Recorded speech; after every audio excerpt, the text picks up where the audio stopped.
Olá, pessoal, tudo bem? Tudo bem? Como vamos? Como vão os estudos? Professor Robson Dias aqui com você para te ajudar nesta matéria de gestão de pessoas. Vamos continuar os nossos estudos nesta que eu chamo de segunda aula. Se você está acompanhando aí a sequência, nessa segunda aula vamos falar sobre recrutamento e seleção para começar ali a aprofundar a política estratégica de suprimento de pessoas. Se você não sabe do que eu estou falando, sugiro que você vá assistir a aula 1 que está aqui, né?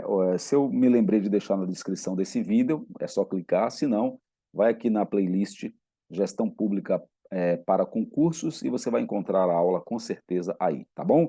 Vamos nessa, fácil, tranquilo, tem só alguns detalhezinhos ali que precisam de mais atenção, mas normalmente é fácil de entender essa parte de recrutamento e seleção. Joia? Então vamos nessa aqui. Uh, Sobre conceitos, né? Grave aí, pegue o seu material. Se eu me lembrar também, eu vou deixar um link aqui abaixo na descrição do vídeo para você ter acesso aos slides que eu uso aqui nas aulas, tá bom? Recrutamento é uma ação de atração de candidatos. A gente recruta, na verdade, a gente atrai candidatos através do processo de recrutamento. Deixa eu pegar aqui aquele apontador laser, né? Atração de candidatos, observe o que diz o livro, um sistema de informação através do qual a organização divulga e oferece ao mercado de recursos humanos oportunidades de emprego que pretende preencher. Então, o recrutamento ele visa atrair pessoas a partir da divulgação de oportunidades de emprego. Guarde isso, que a gente vai falar dessa divulgação daqui a pouco ali, tá? Como técnicas ou meios de recrutamento. Muito bem. Então, isso posto, é muito perguntado em concursos sobre as fontes de recrutamento. As fontes dizem respeito a onde estão as pessoas que eu quero atrair. Estão do lado de fora da minha empresa, são pessoas estranhas, pessoas que ainda não trabalham para mim, ou são pessoas da própria organização que eu posso aproveitar ali quando há uma relativa dança de cadeiras, né? Onde pessoas são promovidas, são transferidas, enfim, e as cadeiras vão ficando vagas e a gente vai preenchendo. Então, recrutamento interno ou fonte interna decorre da movimentação de pessoal dentro da própria organização, por transferência, por promoções, por desenvolvimento, né? Pessoas que aí vão ocupando os novos cargos por desenvolvimento, não necessariamente promoção, por causa de planos de carreira, que ela progride naturalmente com o tempo, enfim, então os lugares vão ficando vagos, e aí a gente pega pessoas de outros setores, ou pessoas que estão começando ali, ou pessoas que, quando entraram, só tinham nível médio, agora tem nível superior, já podem ocupar cargos de maior responsabilidade, e aí a gente faz recrutamento interno, tudo bem? Sendo assim, o que seria o seguinte: recrutamento externo, utilizado quando a organização não dispõe de candidatos, ela mesma, para o preenchimento das vagas. Aí eu vou anunciar para o povo da rua, né? No concurso público, que é nosso contexto aqui, a publicação de um edital é uma técnica ou meio de recrutamento externo. Então, buscaremos pessoas do lado de fora para preencher as vagas que estão ali vazias dentro do órgão público, por exemplo, que a gente está fazendo o concurso, né? Pronto, ok. Então, fonte é interna ou externa, pode ser citada fonte mista. Aí é fácil, não é? Aí é fácil, né? Se a fonte é mista, mistura ao mesmo tempo recrutamento interno e recrutamento externo. Muito bem, avancemos. Quais são as técnicas ou meios de recrutamento? Olha só, as técnicas ou meios, elas são as maneiras como a empresa vai divulgar as vagas. E aí você é uma pessoa inteligente, fala, bom, professor, mas aí, se eu vou divulgar para alguém de dentro da própria empresa, eu vou usar determinados meios de comunicação. Se eu vou divulgar para pessoas que estão do lado de fora, eu vou usar outros meios de comunicação. Então, as técnicas ou meios, elas vão ser escolhidas de acordo com a fonte. Então, recrutamento interno, quadro de avisos, circular interna, banco de dados da própria empresa, periódicos como jornais, né, enfim, aqueles murais de aviso, enfim.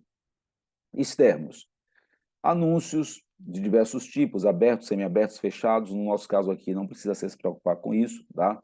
Anúncios abertos dizem tudo, salário, qualificação, nome da empresa, endereço, enfim, e fechados são muito misteriosos, tipo empresa de grande porte com sede em São Paulo, recruta para início imediato engenheiro de produção, enviar currículo para a caixa postal, tal, ou para o e-mail tal, que é um e-mail genérico que não identifica ninguém, certo? Podemos usar escolas, universidades, associações, sindicatos, indicações, agências de emprego, intercâmbio entre empresas, arquivos de currículo, enfim. Então, aí são as técnicas ou meios, quais as melhores técnicas. Hoje temos internet, né, como externo, temos intranet como externo, temos redes sociais, temos sites como o LinkedIn, por exemplo, é um lugar onde você faz prospecção de candidatos bastante, né, como recrutamento externo, enfim. Então, professor, qual é a melhor dessas aí? Não tem, não é, pessoal? Não tem. É aquela que melhor faça chegar a sua oferta de vagas ao público que você quer atingir. Tá joia? Ok, então já vimos as fontes e as técnicas ou meios. Agora vamos pegar aqui Chiavenato, num dos seus livros, ele cita um passo a passo que ele chama de as fases do recrutamento. Então, primeira pergunta é: quais as vagas que queremos preencher? A resposta disso vem da análise da requisição de empregados. A requisição de empregados é um documento onde os diversos setores solicitam ao órgão de recursos humanos que recrutem e selecionem pessoas para ocupar ali as vagas ou substituir outras, né? Uma vez que isso é feito, vem a pergunta: e onde estão esses candidatos? A resposta vem da análise das fontes, se internas ou externas. Como informar a esses candidatos que temos esta vaga? Através das técnicas ou meios de recrutamento que acabamos de falar no slide anterior. Como atrair os candidatos? Aqui é um segredinho, hein? A escolha do conteúdo do recrutamento. Pessoal, o que é conteúdo do recrutamento? Vou pegar aqui a caneta. Conteúdo do recrutamento é o que você vai dizer no seu anúncio de vaga. É quanto você vai dizer que ganha, é o que você exige, quais são os benefícios. Isso é o conteúdo, e isso vai atrair uns e afastar outros, né? Enfim, como receber os candidatos? Tenha um esquema de recepção dos candidatos. Como triar os candidatos? A triagem é a verificação superficial das características principais do candidato aí, normalmente ligados à escolaridade, é, idade, a alguma qualificação, né, enfim, que a pessoa precise ter como condição obrigatória para prosseguir. Não é ainda seleção. Triagem não é seleção. Se a vaga diz que requer que a pessoa tenha habilitação para dirigir categoria B, logo no começo da conversa eu já pergunto: você tem habilitação? Se a pessoa fala que não, nem precisa continuar para encaminhá-la ao processo seletivo. Ela é barrada ali mesmo. Então, isto é triagem, tá bom? Ah, bom, triagem inicial e encaminhamento à seleção. Bom, então vimos aqui um pouco sobre recrutamento, já já vou juntar as duas coisas, tá? Uma vez que foi feito o recrutamento, eu vou ter ali um contingente de pessoas que potencialmente poderão ocupar as vagas. E agora faremos o quê?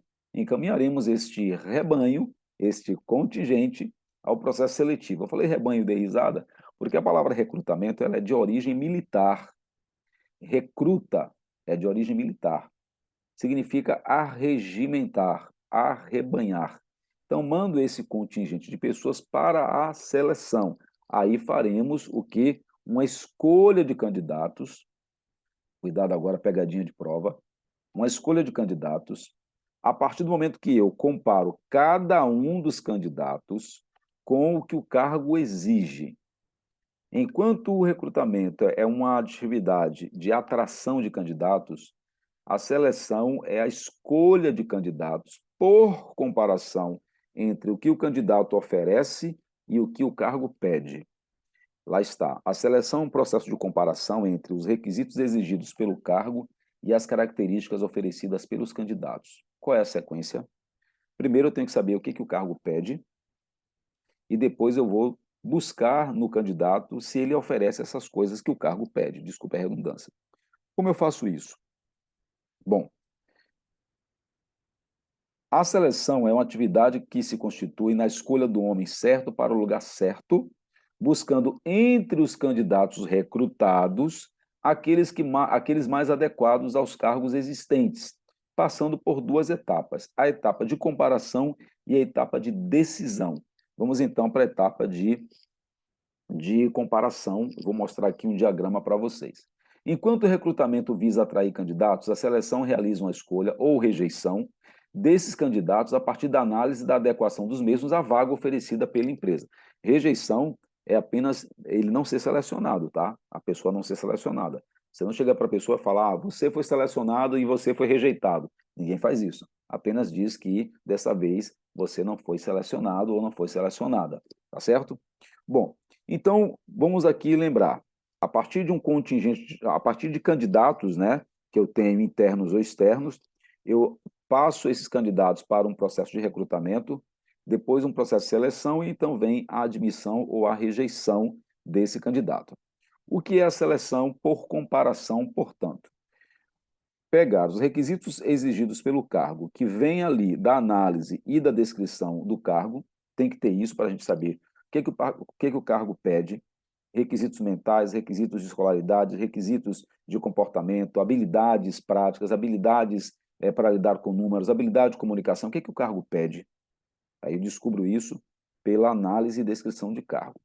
Do outro lado, eu tenho que comparar esses requisitos com as características do candidato. Como é que eu descubro isso, professor? Através de técnicas de seleção. Já já vou falar um pouco mais sobre técnicas de seleção, tá joia? Então, uma vez que eu coletei a informação sobre o cargo, através de algum documento, como uma ficha de especificação ou ficha profissiográfica, ou uma descrição de cargo, em função do que eu sei que o cargo pede, eu vou aplicar técnicas de seleção no ocupante. Entrevistas, provas de conhecimento, psicotestes ou testes psicométricos, provas práticas, técnicas de simulação e por aí vai. Ou qualquer coisa, qualquer instrumento, qualquer ferramenta que me ajude a descobrir se o candidato tem aquelas características que o cargo pede. Então, se estamos falando aqui de um cargo para viés administrativo, não faria sentido eu aplicar uma prova prática ou um teste de esforço físico, beleza?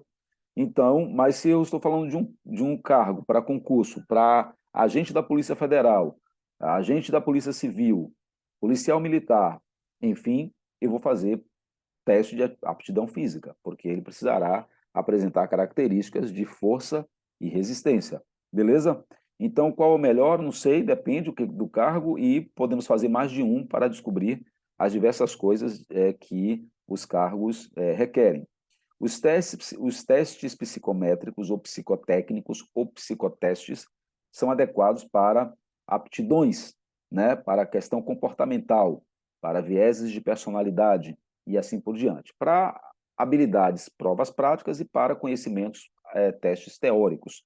Beleza, pessoal? Avancemos. Então, com isso, o processo de seleção tem como inputs, tem como entradas, tem como matérias-primas a análise, avaliação e descrição dos cargos, a questão da administração de salários e o processo de recrutamento. O que sai lá no final? A pessoa foi selecionada, ela vai passar por um processo de integração, vai ser colocada num sistema de remuneração, de treinamento, de avaliação de desempenho e plano de carreira.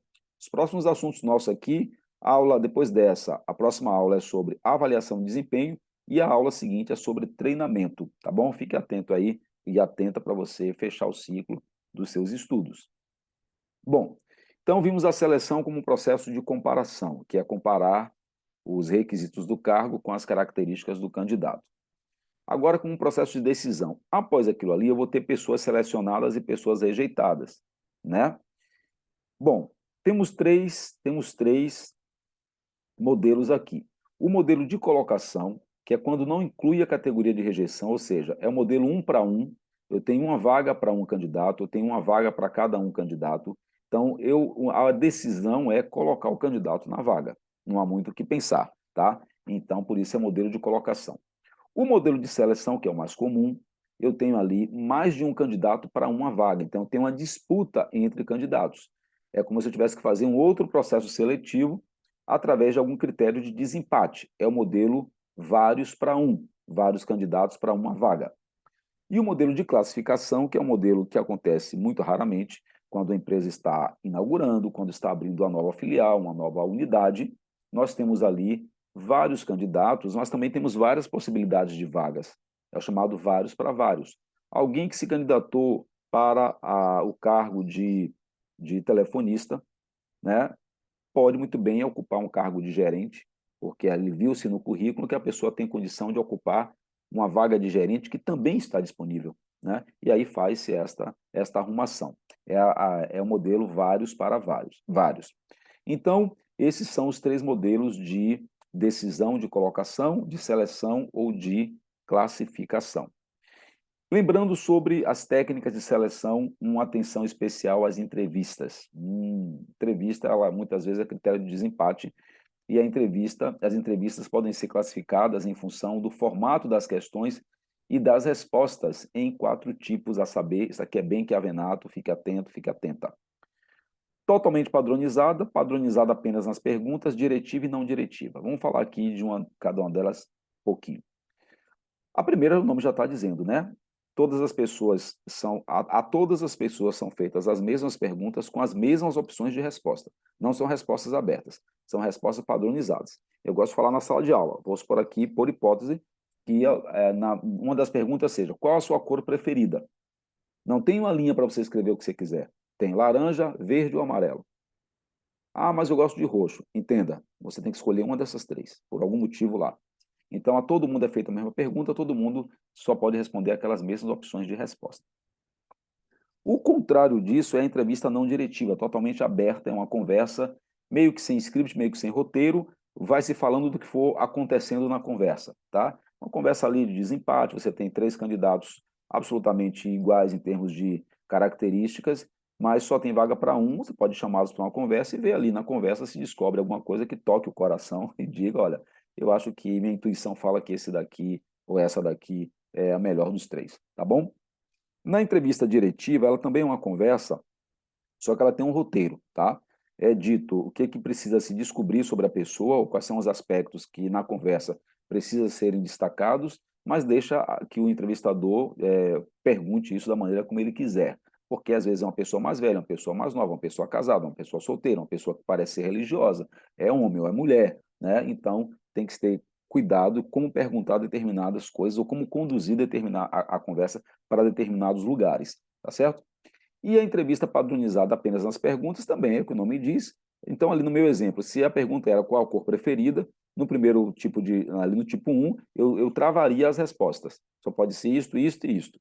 No segundo tipo, eu perguntaria qual a cor preferida, mas a pessoa teria liberdade para responder o que quisesse. Claro que cada tipo de entrevista serve para um propósito, também não tem a melhor, tem aquela que mais se adeque a cada situação, tá certo? Nesta aula eu vou te dar um bônus, vou fazer aqui com você comentário de algumas questões do concurso, para ver como isso já foi cobrado, questões aqui do tipo certo ou errado, da Universidade de Brasília. A administração de recursos humanos passou a ser chamada de administração de pessoal e, posteriormente, de gestão de pessoas. A esse respeito, julgue os itens a seguir. 1. Vou pegar aqui a canetinha, que pode ser que eu precise, né? Dê uma olhadinha aqui na descrição desse vídeo, se eu deixei algum link para você baixar esse material que eu estou mostrando aqui, tá? Bem como a apostila de gestão de pessoas com o conteúdo completo da teoria, tá certo? Caneta. Acho que eu já peguei, né? Deixa eu ver. Não. Acho que agora sim. Vou passar um risco aqui para ver.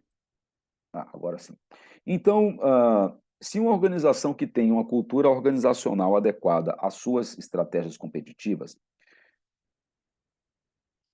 busque motivar seu quadro de pessoal e necessite recrutar pessoas de determinado posto de trabalho, quer motivar o pessoal, então vai recrutar pessoas para determinado. Então, o recrutamento externo é o mais adequado para atender os seus objetivos? Não, pessoal, né? Se eu quero motivar, não seria o recrutamento externo, seria o recrutamento interno. O recrutamento interno é mais motivador, mais rápido, mais seguro, mais barato. O recrutamento externo é mais caro, menos seguro e mais lento, né? Então, não seria o recrutamento interno. Questão falsa.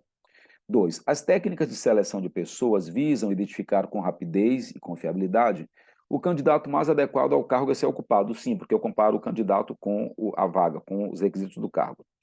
Nesse sentido, os testes psicométricos são os psicotestes. São os mais adequados para avaliar conhecimentos e habilidades? Não. Testes psicométricos são adequados para avaliar comportamento, atitude, personalidade, por aí vai. Para testes, para conhecimentos, testes teóricos, para habilidades, testes práticos. Beleza? Então aqui, gente, a canetinha fica tão pequenininha que às vezes, então aqui não são testes psicométricos, tá bom? Então, 4. Um processo de seleção de pessoal, deixa eu tirar aqui minha foto, minha imagem da frente, tecnicamente correto, deve ser desenhado a partir de cuidadosa análise do trabalho, uma vez que as características individuais avaliadas deverão corresponder às exigidas para a execução das atividades do trabalho em foco. Então, vamos lá. Entre as vantagens do recrutamento interno, olha só, agora em relação àquela pergunta lá, falou do recrutamento externo, né? Estão o incentivo do compromisso com a organização e a promoção do desenvolvimento e da motivação dos funcionários em decorrência das oportunidades que lhes são oferecidas. Sim, você concorda? Então, se a pessoa vê que outros colegas estão tendo oportunidade de crescimento, isso vai servir como incentivo e vai aumentar o compromisso daquela pessoa com a organização. Ela poderá pensar, poxa, fulano ali foi promovido, poxa, Beltrano conseguiu um lugar melhor ali no outro setor. Então, se eu me esforçar, se me dedicar aqui, pode ser que eu seja aproveitado ou aproveitada, né? Então, certa questão 4.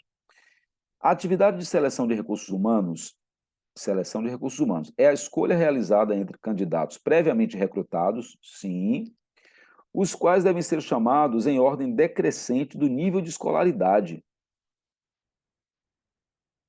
independentemente das necessidades pessoal levantadas pela organização. Nossa, que louco! Quer dizer, independente do que eu preciso ou não, eu vou chamando as pessoas por ordem decrescente de escolaridade e os outros critérios. E as vagas que eu quero preencher, do que elas falam? Não, né? Eu acho que você não marcaria esta, esta, esta opção aqui, essa questão, tudo aqui tá, eu vou tirar, está errado. Beleza? Que tal?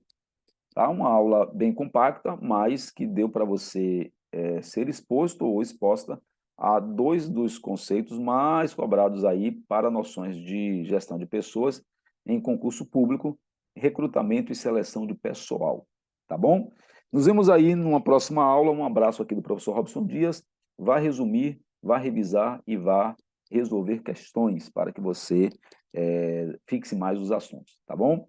Um abraço e tchau, tchau. Vamos parar aqui a gravação. Até mais, pessoal.